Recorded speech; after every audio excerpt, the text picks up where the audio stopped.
Saudaraku yang dirahmati Allah, tidak sedikit dari anak-anak yang merasa hancur ketika ia dihadapi dengan problematika rumah tangga daripada ibu bapaknya hancur, atau yang disebut dengan istilah broken home.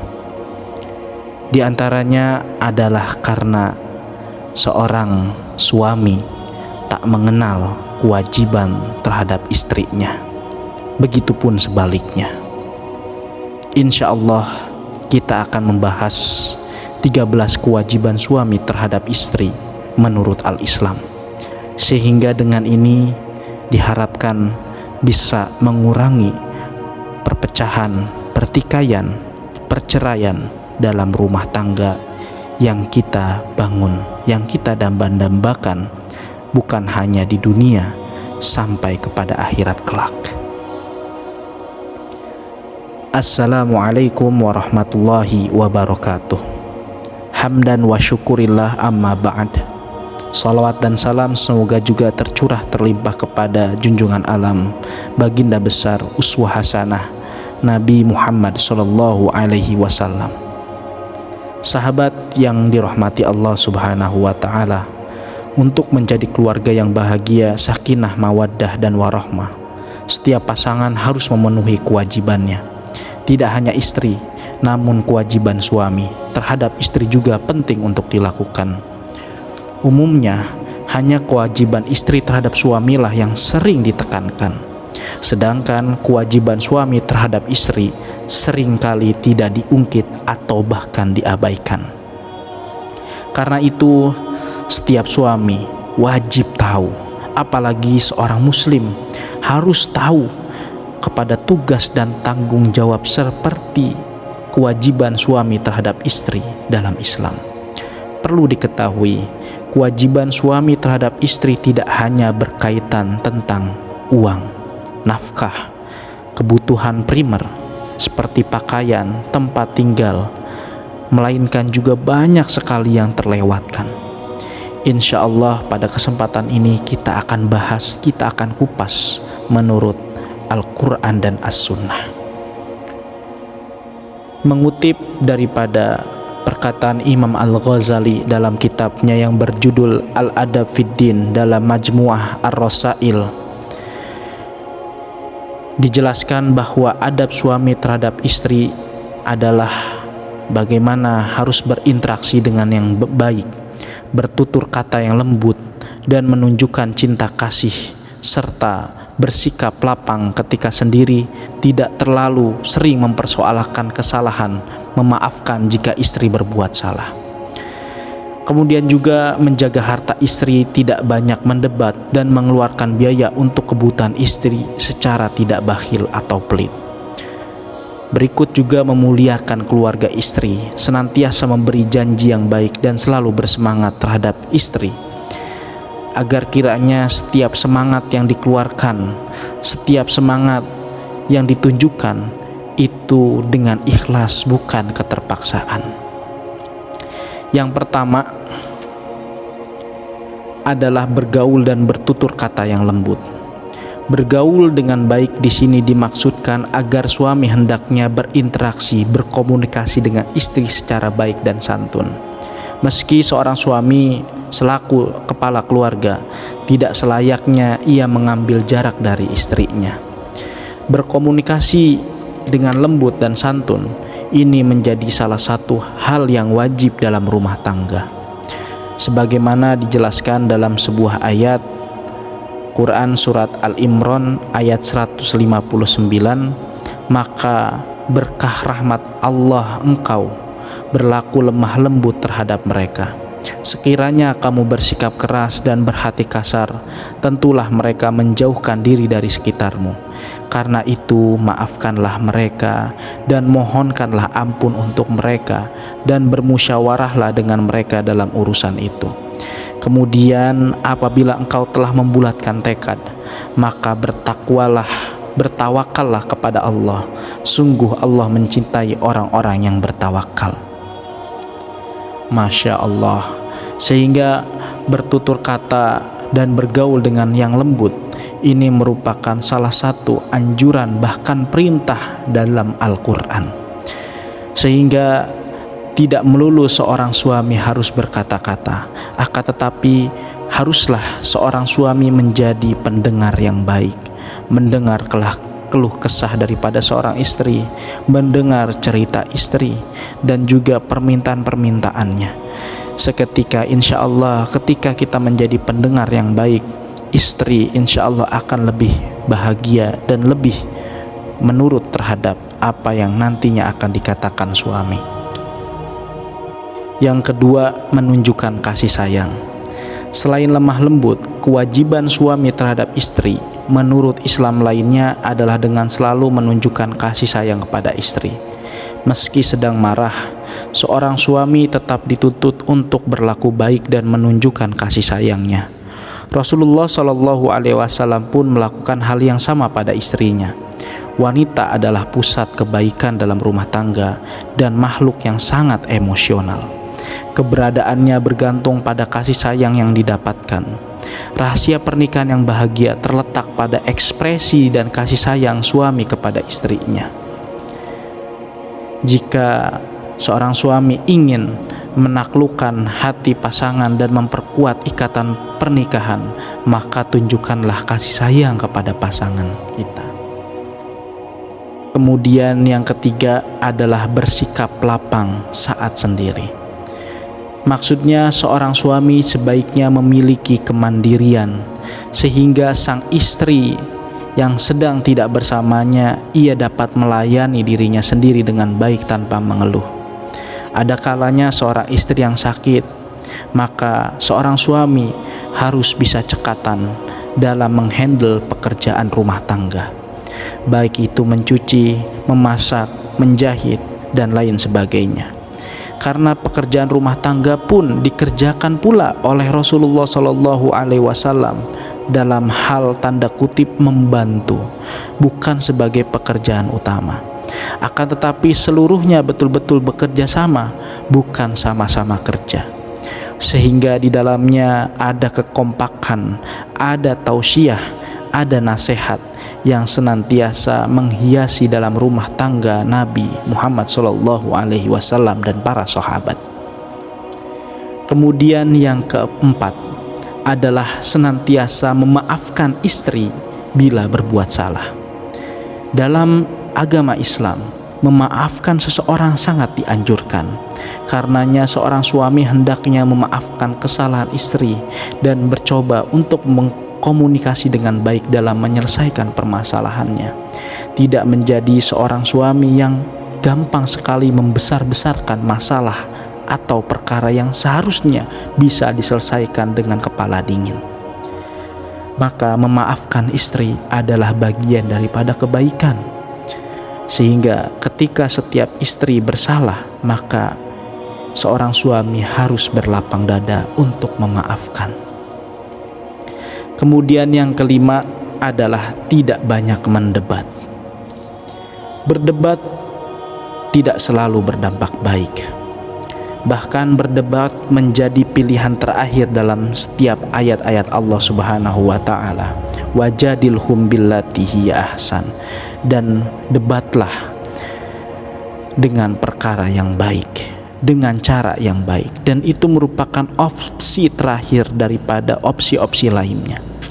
Bila sewaktu-waktu perdebatan dengan istri terjadi, sebaiknya seorang suami dapat menghargai pendapat istri sekalipun ia kurang setuju, dalam tanda kutip tidak keluar daripada syariat ataupun tidak dalam rangka maksiat. Banyak hal, perkara-perkara kecil ini bisa meluluh lantahkan rumah tangga. Entah itu perkara kecil di dalam keuangan, perkara kecil di dalam manajemen, perkara kecil dalam mendidik anak. Terkadang itu banyak menjadi ujian dalam rumah tangga. Kemudian selanjutnya adalah memberi janji yang baik. Memberi janji yang baik terutama untuk membiasakan hal baik bisa membuat kasih sayang antara suami dan istri semakin meningkat. Yang ketujuh, menjaga harta istri. harta istri seperti mahar dari suami atau hasil bekerja sendiri merupakan di dalamnya ada hak-hak istri. Menjaga harta istri yang dimaksud di sini adalah bahwa suami hendaknya mengklaim itu sebagai milik daripada seorang istri, bukan milik dirinya. Bila ia bermaksud menggunakan sebagian atau seluruh hartanya, maka harus ada kesepakatan untuk bermusyawarah terlebih dahulu. Kedaulatan perempuan atas kepemilikan harta ini tertuang jelas di dalam perintah Al-Quran yang difirmankan oleh Allah Subhanahu wa Ta'ala pada surat An-Nisa ayat 4. Perihal pemberian mahar oleh suami kepada istrinya. Berilah mas kawin mahar kepada wanita yang kamu nikahi sebagai pemberian dengan penuh kerelaan. Kemudian jika mereka menyerahkan kepadamu sebagian dari mas kawin itu dengan senang hati, maka makanlah, ambillah pemberian itu sebagai makanan yang sedap lagi baik. Kemudian yang kedelapan, memuliakan keluarga istri. Kewajiban suami terhadap istri menurut Islam berikutnya adalah memuliakan keluarga istri. Di dalamnya ada mertua, ada adik ipar, kakak ipar, atau saudara-saudara lainnya. Sehingga dengannya akan terjalin silaturahmi yang baik. Sehingga kalau di Indonesia ataupun di negara Asia lainnya, dengan adanya aktivitas silaturahim di momen mudik atau momen lebaran, momen Ramadan, itu digunakan dengan baik. Kemudian yang kesembilan, selalu bersemangat terhadap istri. Gairah berhidup rumah tangga harus selalu dipelihara dengan baik. Bersemangat terhadap istri sini juga berarti semangat untuk memenuhi kebutuhan lahir dan batin seorang pasangan, daripada mengajarinya ilmu, kemudian juga memberikannya usaha terbaik bagi setiap apa-apa yang diusahakan. Dan yang ke-10 adalah tidak pelit terhadap istri. Kewajiban suami terhadap istri menurut Islam yang juga sangat penting untuk dijalankan adalah dengan memberikan kebutuhan finansial secara tidak bakhil, dan juga tak terlepas dari itu yang lebih penting adalah al-ilmu.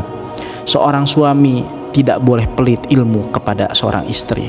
Harus senantiasa mendidik, membina dengan sabar, mendidik, membina dengan hikmah dan juga ilmu yang diajarkan dalam Al-Quran dan As-Sunnah.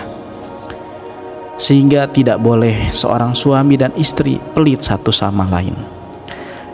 Pasangan hendaknya bersikap longgar terkait keuangan terhadap satu sama lain, saling terbuka, saling membantu secara finansial agar terjalin romantisme, agar terjalin sakinah mawaddah warahmah. Kemudian menjaga keluarganya. Laki-laki dan perempuan adalah dua pilar dasar sebuah keluarga. Tetapi karena laki-laki diberkahi dengan kualitas-kualitas khusus berdasarkan urutan penciptaan, dan karena kekuatan logika mereka lebih kuat daripada perempuan, mereka dianggap sebagai penjaga keluarga. Bukan berarti tidak penting daripada wanita. Bahkan wanita memiliki porsi yang luar biasa dalam Islam sebagai garda belakang. Kalau suami ada garda depan, istri sebagai garda belakang. Semua keduanya saling menguatkan dalam kebutuhan rumah tangga. Tidak ada istilah saling merendahkan, tidak ada istilah lebih baik atau lebih buruk. Semua sama di mata Allah Subhanahu wa Ta'ala dalam hal ini. Akan tetapi ketakwaan menjadi prioritas sebagai pembeda kemuliaan atau kehinaan seseorang. Allah Subhanahu wa Ta'ala memandang laki-laki sebagai pelindung keluarga yang dinyatakan dalam Quran surat An-Nisa ayat 34. Kaum laki-laki itu adalah pemimpin bagi kaum wanita. Oleh karena Allah telah melebihkan sebagian mereka laki-laki atas sebagian yang lain wanita, dan karena mereka laki-laki telah menafkahkan sebagian dari harta mereka. Surat An-Nisa ayat 34. Oleh karena itu laki-laki memiliki tanggung jawab lebih besar dan tentunya lebih sulit dalam menghidupi keluarganya. Bukan hanya nafkah sekali lagi, akan tetapi ilmu, kebersihan jiwa istri, anak, dan juga satu keluarga menjadi jaminan yang harus dipertanggungjawabkan oleh seorang suami. Dan menikah dengan seorang istri bukan menjadikan istri sebagai pembantu dalam rumah tangga, apalagi semena-mena dan juga seenaknya menyuruh dan mempekerjakan istri layaknya pembantu dalam rumah tangga. Ini sungguh di luar daripada ajaran Islam, yang tentunya ini bisa menjadikan laknat Allah Subhanahu wa Ta'ala turun kepada suami tersebut. Kemudian yang tak kalah penting, yang ke-12 adalah memberi pendidikan Islam. Sebagai kepala rumah tangga, seorang suami wajib mengetahui hukum-hukum Islam, ilmu-ilmu Islam, sehingga kewajiban menuntut ilmu menjadi kewajiban yang utuh melekat bagi setiap muslim, terutama bagi seorang suami. Sebagaimana dalam Quran surat At-Tahrim ayat 6, yang artinya, wahai orang-orang yang beriman, peliharalah dirimu dan anakmu dan istrimu dari api neraka yang bahan bakarnya adalah manusia dan batu. Penjaganya adalah malaikat-malaikat yang kasar, keras, dan tidak mendurhakai Allah terhadap apa yang diperintahkannya kepada mereka, dan mereka selalu mengerjakan apa yang diperintahkan. Quran surat At-Tahrim ayat 6. Kemudian yang ke-13 adalah menyediakan tempat tinggal untuk istri. Menyediakan tempat tinggal tentunya bukan berarti harus selalu melulu untuk membeli rumah, akan tetapi kontrakan ataupun tempat tinggal sementara yang hari ini layak untuk ditinggali merupakan bagian daripada usaha kewajiban seorang suami. Sehingga di sini kita mengetahui bahwa seorang suami memiliki kewajiban yang tentunya tidak sedikit. Banyak lagi kewajiban-kewajiban lainnya yang insya Allah tidak bisa disebutkan di sini. Demikian yang dapat disampaikan dari ke-13 ini. Semoga bisa bermanfaat dan semoga ini bisa menjadi peringatan, pengingat bagi kita semua, bagi semua suami di Indonesia, Malaysia, dan juga Asia lainnya, yang notabene-nya banyak sekali di antara kita karena masalah dan perkara kecil, karena tidak mengetahui kewajiban-kewajiban suami, akhirnya tercerai-berai. Maka dari itu, semoga bermanfaat. Wassalamualaikum warahmatullahi wabarakatuh.